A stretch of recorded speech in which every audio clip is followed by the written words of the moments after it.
You're tuning into a special episode of Drive with NAR Mike Takeover from here at NAR NXT in Boston, Massachusetts. I am James Dwiggins, the co-host of Real Estate Insider's Unfiltered Podcast, aka Dwiggy, along with my fearless partner in crime, Mr. Keith Robinson, aka Crazy Uncle Keith. Yes, sir. Someday I'm not going to laugh at No, I know, but it's still good. So we are doing a Mike Takeover here at the largest real estate conference in the U.S. Absolutely. And we had Mr. Kevin Sears, the president of the National Association of Realtors. Tell the viewers and listeners what we learned from him today. Yeah, it was great. He shared with us, as he always does, open, transparent, vulnerable.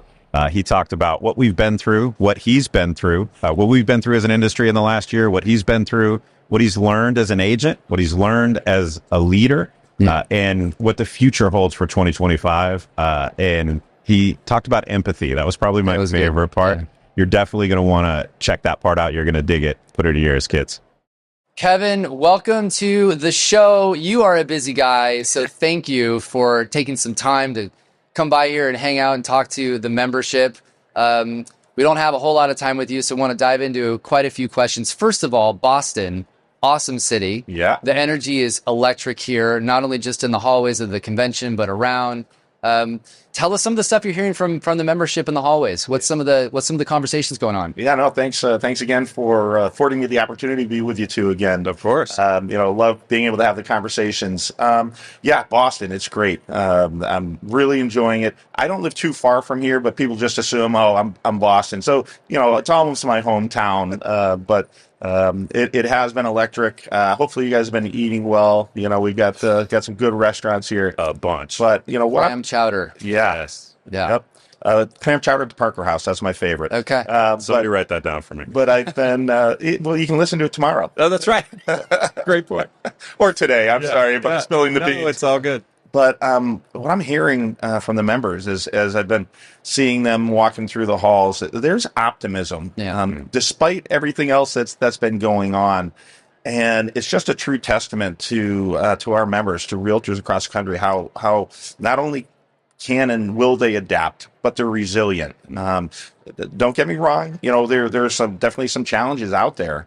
But we're finally starting to see inventory pick up just a little bit, and that's good. Affording buyers a little more in options. But happy that the Fed dropped the rate yesterday or 2 days ago. Yeah. But ultimately, we don't think that's going to have a big impact on mortgage rates. In fact, after the last cut, mortgage rates went up. Yeah, yay. Yeah. So, no, it's optimism. The other thing, and I'll tell you, and James, you and I have become friends over the last 11 months now, even though we met a long time ago, but I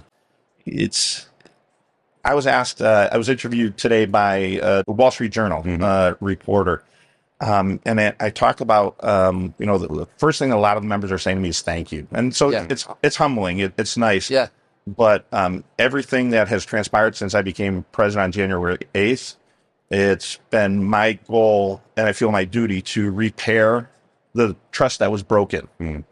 And it's not something that's going to happen overnight, right? But the members are seeing the effort that the leadership team of the National Association of Realtors has been putting into that. You and I have talked about this, and I've been with you at a couple of different things.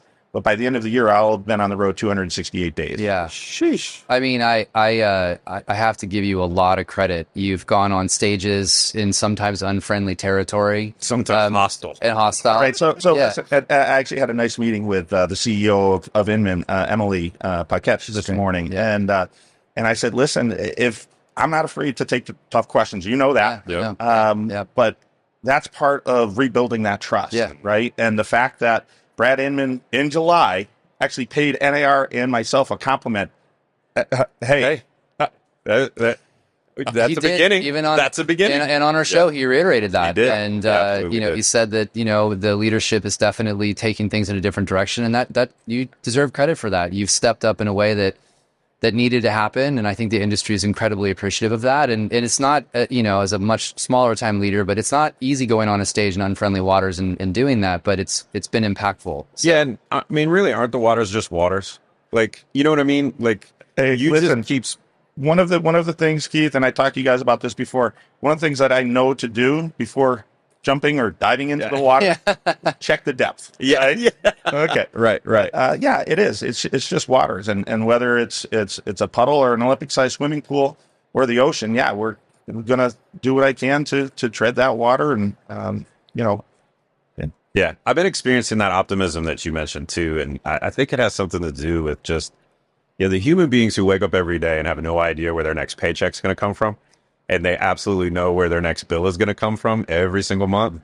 That group of humans, optimism is like it's a character trait that is required to be successful. You agree with that, or maybe expand on that a little bit? And I think you guys have heard me say this before when I'm talking about our members and how resilient they are. And we wake up unemployed every morning. Yeah. Right. And it's a choice that we're making. We're entrepreneurs. Right. We're self-starters.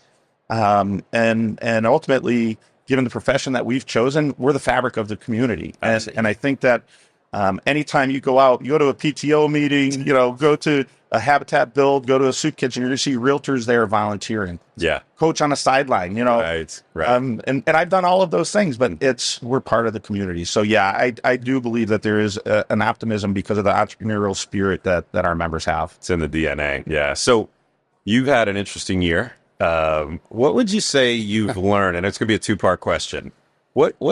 What's been the biggest learning lesson for you this year as an agent? Because you still transact business every single day in addition to your 265 days of travel or whatever. So what have you learned as an agent this year? And then what have you learned as a leader stepping in as the NAR president? Yeah, so it's NAR, just so you know. Thank you. Sorry. That's okay. Sorry. That's okay. Sorry. We have a bet going. How many times We do. that? I owe James $1. Yeah. So as an agent, what I've learned is before the settlement happened, I had a longtime client call me, say, Kevin, I need to buy a house. Okay, met with him. And in Massachusetts, buyer representation contracts were not part of licensed law or statute, right?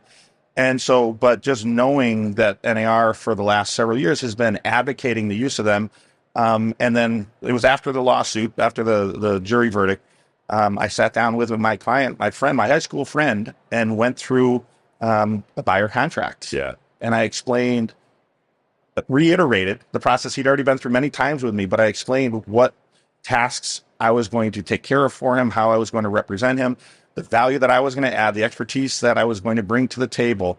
Oh, and by the way, I'd like to get paid for that.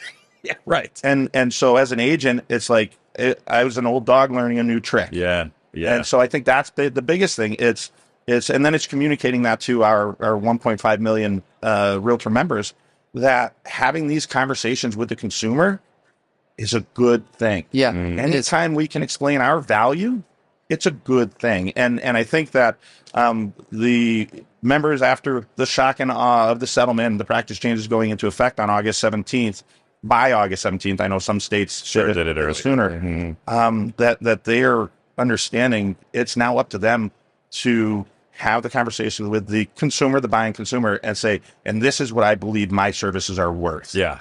Yeah. It's interesting you say that, because I've been, at first everybody's shocked about it, but I go, this is a great opportunity to be more professional in a way. Like, you're going to learn, we do it on the list side, we're going to do it on the buy side. We should have been doing it anyway. Now we're going to get really good at that craft. And you said something earlier, and we say this all the time to our people. We need to remind people that in most cases, it's a contingency fee. We're paid when we accomplish the goal you're trying to do. And if that doesn't happen, then our services, you don't pay anything. And I think we as an industry have got to remember to emphasize that more when we're working with the general public. Let me tackle your second part of the question. Yeah. Okay, so now what was the biggest highlight, or what did I learn the most about on my leadership journey? Yeah. And it goes back to what's that old saying, or the book, I learned everything I needed to learn in kindergarten type of thing. Great book. Last night in my inaugural remarks, I talked about a book that I was recently reading, written by a friend of mine, Cam Inman, and he's talking about the franchise of the San Francisco 49ers. Yep. And there's a great quote that I showed and used in my speech, and from Bill Walsh, the genius. And it was basically, treat other people as you want to be treated, right? And it's the golden rule. We live by the golden rule, and that's what I've focused on doing, is being very simple and basic, but treat others as you want to be treated. If you get asked a question, answer it.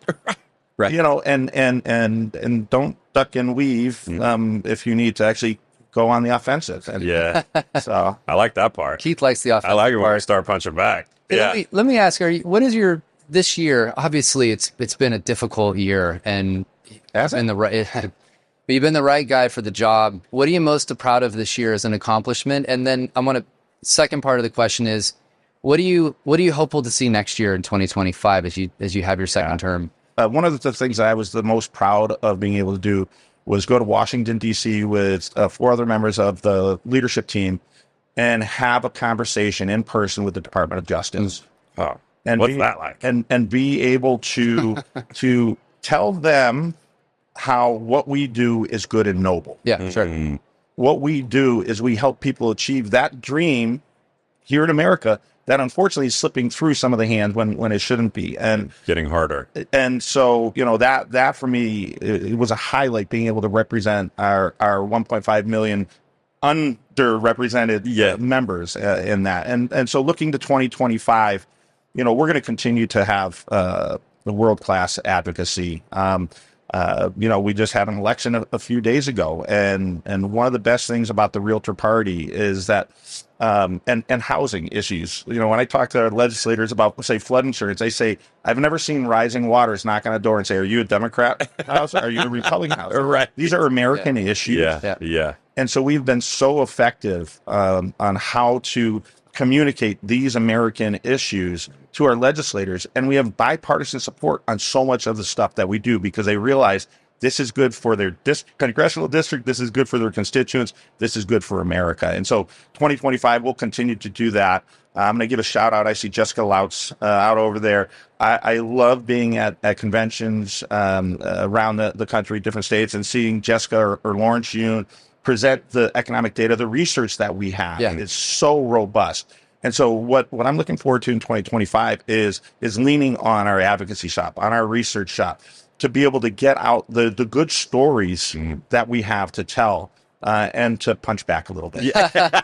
Well, and I just said on the shout out part, even to Shannon McGann and her team too, on the advocacy side, I will say, I think people underappreciate dramatically how much the association does to influence and help make sure that, private property rights and these things exist and our industry is still here. Yeah, if you like the independent contractor status and being a 1099 employee, you should send NAR a love note, right?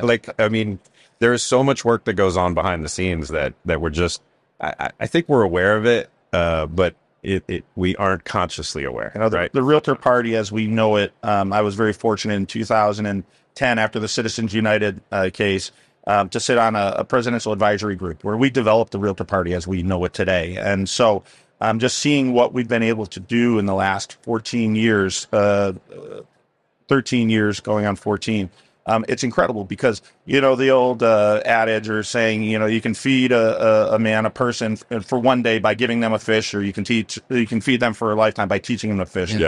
Through the Realtor Party, we're equipping the local associations, state associations with the programs, tools, resources, grants, so that they can fish and feed themselves and their members for the lifetime. And so I'm just super proud of the way that it yep, we're great in D.C., but hey, come to Boston. We're going to be good here in Boston. Go out to Springfield, my hometown. We're going to be good in Springfield, and all of the little towns and cities across the country. Yeah.